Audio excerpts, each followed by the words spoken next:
So here we're following John Kramer as he searches for treatments for his brain cancer, and in doing so ends up coming across this group of people who are offering these very experimental procedures which apparently have a very high chance of putting people into remission.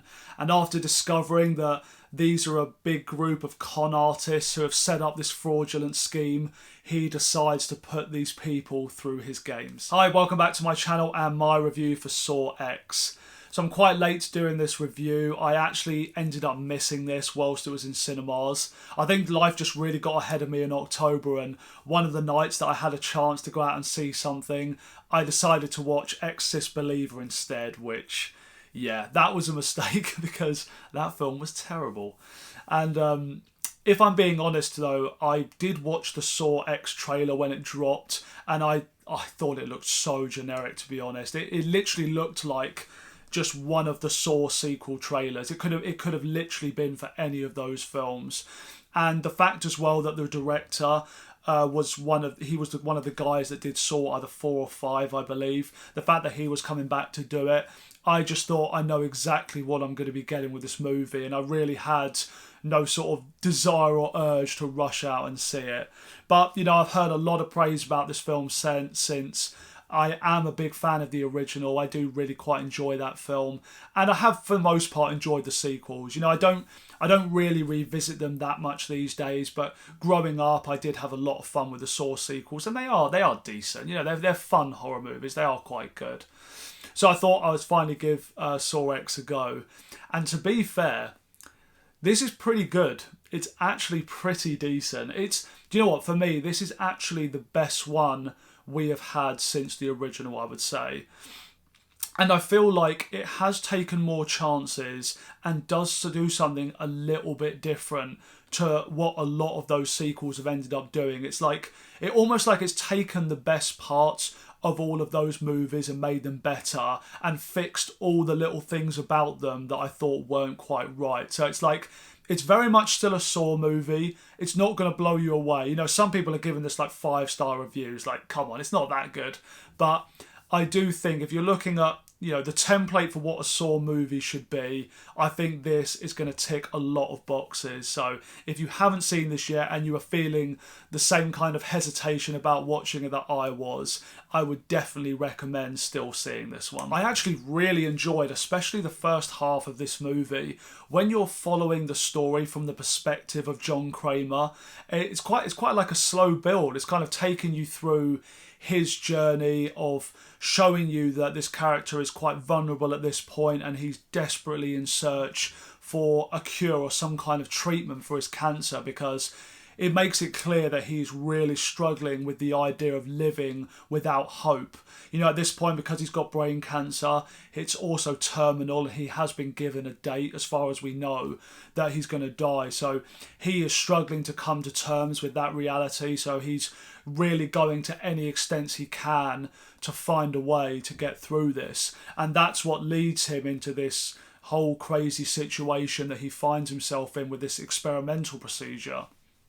And yeah, I really liked just seeing the story from his perspective, because he's always very much, of course, been the villain of the Saw franchise. And whilst we have had some time spent with him, as I did say this actually in my Saw 1 and 2 review, I've always found him quite preachy in the way that he carries out these operations. You know, I find the way he treats the games and the mentality behind why he's doing it and the people he's doing it to, I always just feel like there's a slightly preachy side to it that kind of frustrates me. Whereas here, whilst there are some problems with that, which I'll get into later, but I do feel like following the story from his perspective and getting to understand him more as a character and the way that he sees things on an everyday level, I really quite like that, and it does help you to actually connect with the character. So it's kind of weird, even though you know in some ways he's an absolute monster, the movie does find ways to really have you sympathise with him, and because of that you feel a lot more strongly about the characters that he ends up putting into these games, in these situations. You end up having more complex feelings about it, whereas I didn't really get that with a lot of the earlier Saw films. Something I found really interesting in the story here was the fact that as the audience, we can definitely see going into this procedure, you know, once John Kramer flies out to Mexico and he's about to go through with all of this, we can definitely see things about it that just feel a little bit off. You know, there are certain things going on around the atmosphere and the characters that something isn't quite right. And normally this would be difficult to buy because obviously it's established in the Saw franchise that John Kramer is a character that is able to always be one step ahead of other people in the story. You know, he's someone that is a planner. He's very aware of his surroundings, what's going on. He's good at understanding and predicting people. And this is something that usually wouldn't be able to slip under his radar. You know, he would be very aware of what's going on here. But they make it believable because they show that this is a guy that's in a time of desperation where his thoughts are clouded and he's really not thinking straight because he's so desperate to find a treatment that's going to give him some hope for the future going forward. And you can really buy the situation where they give you little moments where they show that he's not completely convinced by everything going on, but he's willing to put himself through it just because of how badly he wants to live. So even though, as I've said, despite the character that we know he can be, you can't help but sympathise with him because of this situation that he's found himself in. And this makes just a much better setup for everything that happens in the second half, because once you get to the second half of the film, it does feel like a lot more like your typical Saw movie where all the stuff you'd expect, the traps, everything like that. But whereas in a usual Saw sequel, you would just have that being the entirety of the movie, where it's basically a bunch of nameless characters. You're given a short reason for, some, small crime, big or small crime they've committed in the past, and that's why they're here, and you're here to watch the brutality. And there's nothing beyond that. And I've never really liked that about it, whereas here, it does really give you a reason to hate some of these characters, feel sympathy for some of these characters, and it just brings the whole thing together in a more complex way, I feel, where I just felt a lot more invested in everything that was going on, despite in the second half, it's still feeling like a Saw movie. And just to touch on the traps as well, because obviously that's what a lot of the people look forward to when coming to see a Saw movie, and people are not going to be disappointed here. There are a number of scenes here which for me were on the line of unwatchable. The brutality and the violence here is absolutely off the scale.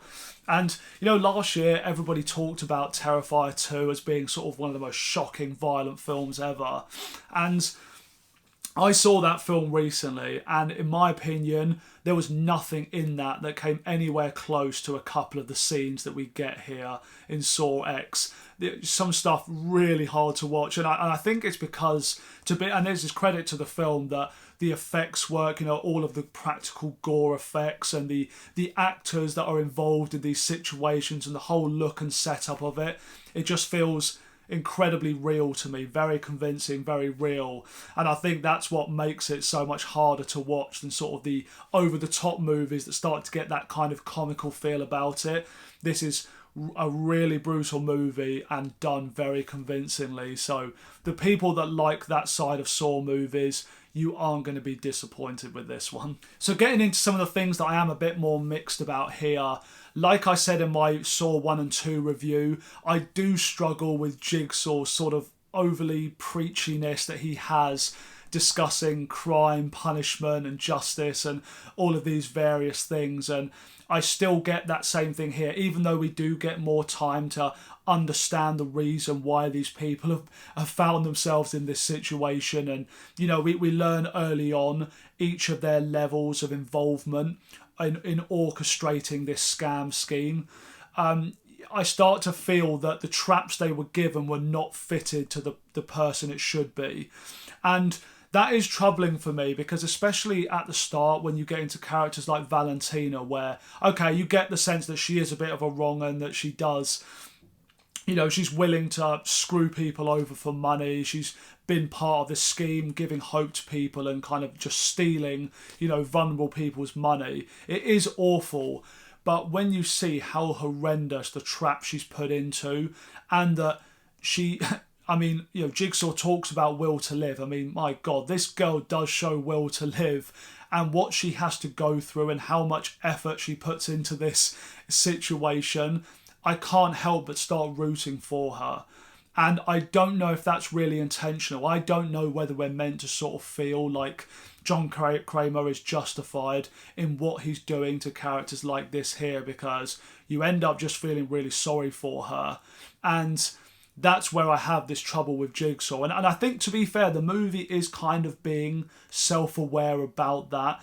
But I still feel like when you've done all this build-up for this character of John Kramer, showing what he's been through and why he's put these people here, quite early on, you still get that sense of, like, this is just really unfair, like outrageously unfair what he's doing to some of these people.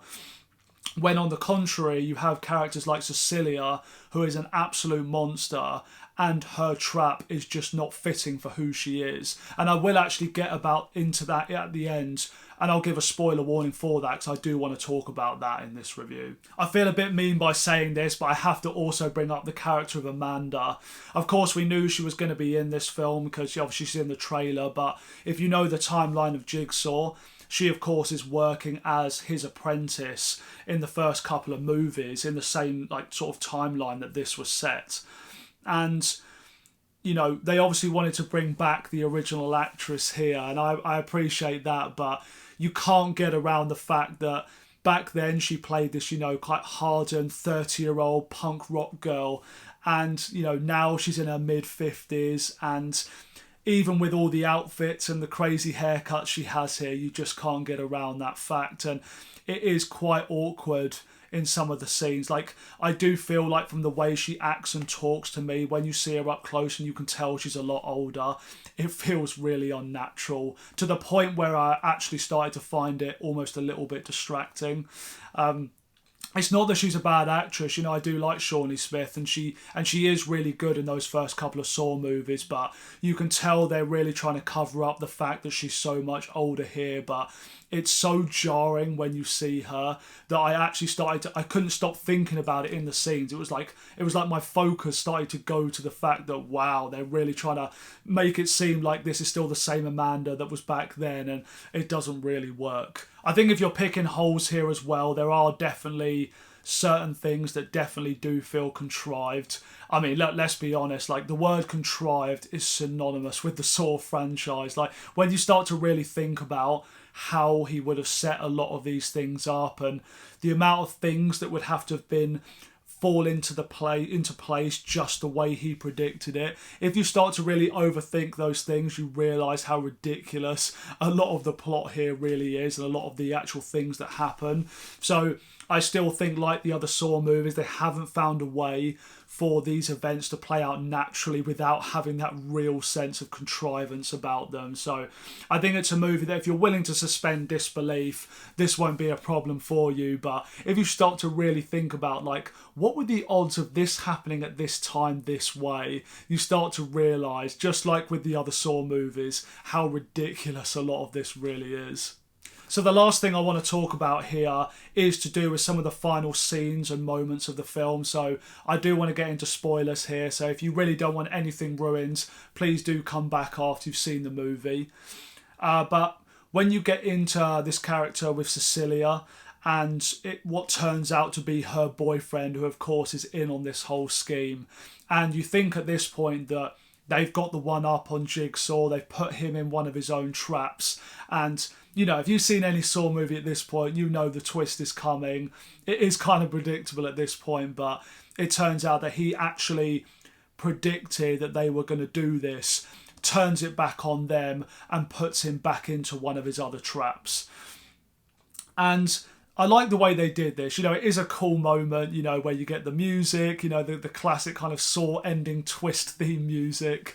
And it is quite cool how it's all done. And you think, finally, like this horrendous character of Cecilia and this boyfriend she's working with, these two awful people. They're going to have to prove themselves now, given everything that they've done in this movie. And something I hated about this final trap she's put into was that the way she was going to get out of it was not by putting herself through her own pain, but by showing how cold and callous she would be in killing other people that she either knows, is friends with, is together with, works with. And she's already shown she's a very cold person that will kill people for her own gain. And of course, when she gets the chance to, she throws her boyfriend under the bus and kills him here. To save herself. And it's like, why would that be a fitting trap for this woman? Again, given what you've put some of these other characters through in this story that are nowhere near as deserving as what she is of being put in those situations. And the fact that she survives it, there is something frustrating about that, especially given the nature of her trap and what she had to do. But what I did like about it was the fact that it shows that even though she survives, and obviously you have that scene where the lights go green in there, she's freed from this room, and she sees John, this child, and also Amanda walking out of there having survived this situation. And I do like that there is that kind of sticking to his principles, the fact that even though it feels so wrong, you know, if you survive one of his traps, you do get to live, that, you know, you've paid your price effectively for what you've done. So I do like that moment where it's kind of emphasising the fact that this is not about revenge, and it is about his philosophical worldview on, you know, making these people appreciate life and, you know, and everything like that. But when you really think about this character that Cecilia is, her trap was just not fitting at all to the kind of person that she was. So overall, I did actually have a really good time with Saw X, quite enjoyed the movie. And as I say, I think it's the best since the original. It's a little bit more ambitious, and it does just fix a lot of the small problems I've had with a lot of the previous movies. You know, actually spending more time focusing on John Kramer and getting him to see things a little bit more from his perspective, as well as showing real reasons for why we should be invested in all of these crazy situations that are going on. And I think they do a really good job of that here. Again, it's not, you know, it's not a game changer for the Saw franchise. It very much is still a Saw film, but I think when you compare it to a lot of the films in the franchise we've had, I would definitely say this is one of the strongest ones we've had yet. So definitely going to be a recommend from me, and I'm going to give this one a 3.5 out of 5 rating. So please do let me know down in the comments what you thought of Saw X if you've seen it, and how it would rank for you as well. You know, would you put this as your favourite? I know a lot of people are saying this is the best one we've had yet in the franchise. For me personally, I still have a soft spot for that original film. It doesn't quite top that for me, but as far as the sequels go, this is definitely the strongest one. But I would love to hear all of your thoughts on that down below. Thanks a lot for watching my review, and I'll see you next time.